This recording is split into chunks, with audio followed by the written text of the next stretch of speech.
All right, let's move on to the Supreme Court. Oh, sorry, no. Carlin Evans just signed up on my website with the coupon code Obama. And that's number 22. All right, 83-year-old Stephen Breyer will be retiring from the Supreme Court. Joe Biden will get to select a replacement. What are conservatives saying? Well, hold on. Let me get to that later. Conservatives are saying all sorts of different things. One idea that they have is that Joe Biden, in order to unburden himself of Kamala Harris, is going to make her a Supreme Court justice because he has pledged to nominate a black woman. Now, before we jump into that, let me mention, I've gotten a lot of people who are saying, David, what do you think about this whole, he is committed to nominating a black woman? I'm going to talk more about this tomorrow. But what I do want to say is, you all know I'm not big on identity politics. I don't believe in using identity as a cudgel or to silence people or whatever. I'm just not for that. I also recognize that when there's never been a black woman on the Supreme Court, there would be meaning and power to that. Now, some people on the right like to say, is this any different than saying, I will only put white people on the court? Well, it is different. It is different. Even as someone who is against toxic and corrosive identity politics, of course it's different because almost everyone on the Supreme Court has been white. And for a while, we had a white Supreme Court and legal slavery. So yes, there are historical reasons why it's different to say, I'm committed to nominating the first, obviously, qualified, all this different stuff, black woman to the court, than someone who says, I'm only nominating white people. It's not the same thing. Okay. I'm not big on the entire identity politics thing, although I think it would be interesting to see first black women. Have there been Asians on the court? I don't know. Native American. I just don't know. Okay. But so I'm not like all bent out of shape about it. But in any case, so now the whole thing is, he's going to select Kamala so he doesn't have to run again with her. Here's Peter Alexander. Peter Ginsburg, none of that you can share? I'm not going to detail internal planning from here, no. Okay, then let me ask you a couple other questions. Is there any scenario in which the president would select his vice president, Kamala Harris, for the Supreme Court? Again, I'm not going to speak to any considerations, preparations, lists. And as we've stated earlier, and you heard the president say, there's a long history of Supreme Court justices determining when they may retire, if they retire, and announcing that. And we're going to that remains the case today. So the fact that she didn't say get the hell out of here on the Kamala thing has now generated even more discussion. And here's Peter Ducey following up. Talked about is in an initial package. Okay, thank you. Go ahead. Thank you. When you were asked about the vice president possibly being selected as a Supreme Court nominee, you said you're not going to speak to any considerations. Does that mean she is being considered? Again, Peter, I'm not going to speak to the reports of a Supreme Court justice retirement that hasn't been announced. So theoretically, would... Even though the retirement hasn't been officially announced and she's saying nothing, the fact that she's saying nothing means maybe Kamala Harris is going to be the nominee. Come on, guys. Someone who's... Theoretically. I do like that you preface it. I appreciate that. Just wondering, hypothetically, theoretically, would someone who was an attorney general of a large state and who served with many key Senate votes be an attractive candidate to the president for an open Supreme Court seat? I see what you did there, Peter. But the president has every intention, as he said before, of running for re-election, and for running for re-election with Vice President Harris on the ticket as his partner. Yeah. But again, I will just reiterate that I have nothing more to offer in terms of specifics or information on the reports this morning. Not enough. Would you have another question? Yes. Please proceed, Governor. Next question, please. Please proceed, Governor. Exactly. Okay. So there's that. Then is it Tomi Lahren?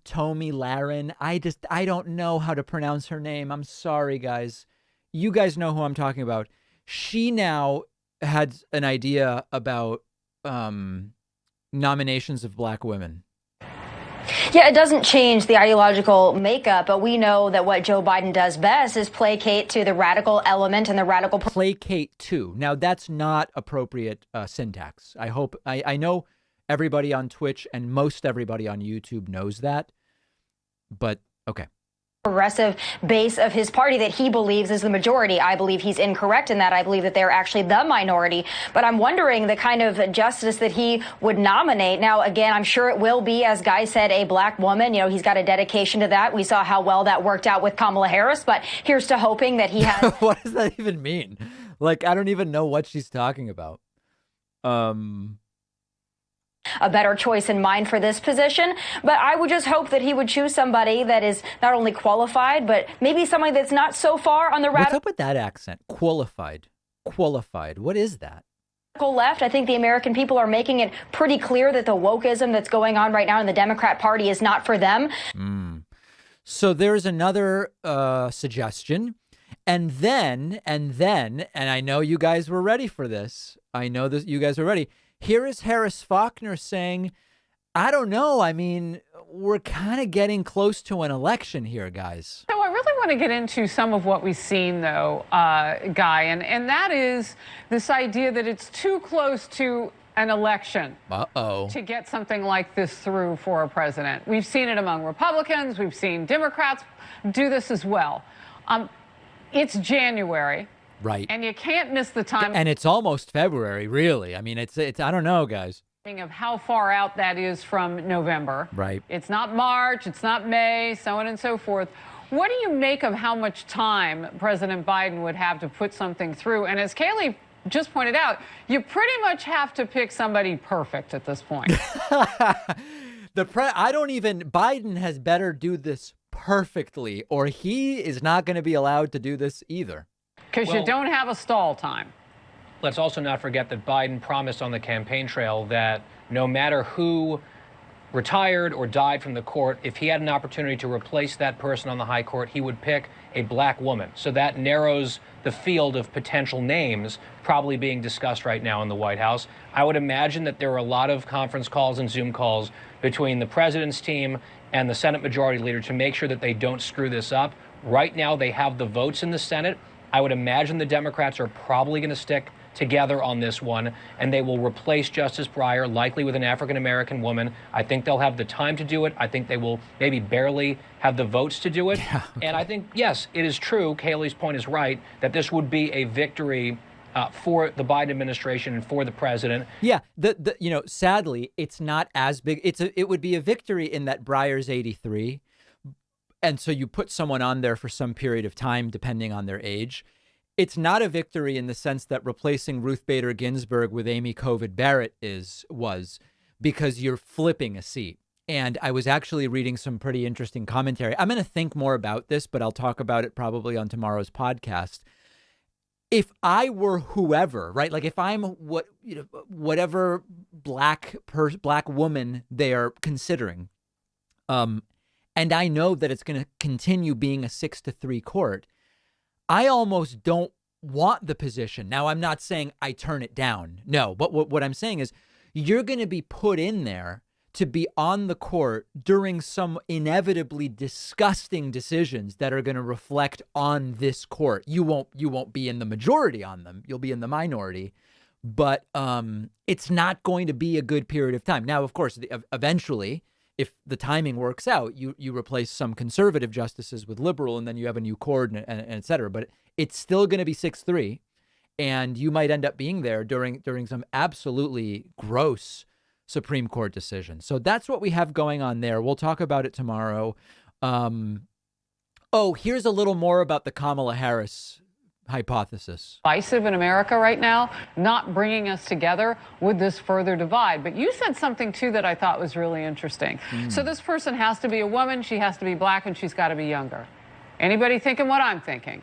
They don't know what to do with Kamala Harris in the White House right now. I can't be the only person seeing this. And you have read, I'm sure you have, Kayleigh, because you and I have chatted about it, we've been reading that maybe something like this could happen with the vice president. He runs again at someone else. Look, I prefer to drink my tea rather than read the tea leaves. But when Jonathan Turley, puts out the information of young black and female, it's hard not to see at least she makes the list. Kaylee? I think you're right. I'm glad you said that, Harris, because that was playing in my mind from the moment we heard about this retirement. You know, it is, politically speaking, if you are not happy with your vice president and you want her in a different role, there's no greater role than on the Supreme Court. All right. So anyway, they think it's a plausible thing that might be going on. And instantly, Donald Trump starting to fundraise on this. Check this out. Save America PAC. Breaking. Supreme Court Justice Breyer announces retirement. Look at the transition into the fundraising. Joe Biden will fill the vacant seat with a liberal activist. President Trump has activated an emergency 5X impact to defend his America First legacy. Please contribute any amount immediately to claim your 5X impact and to save President Trump's legacy. And God bless the United States. And as you can see, if you make a contribution of $45, your total impact is 5x'd. Does that math even add up? Because isn't 5 times 45 225? I see. So you do 45 and then there's another 225. So I got okay.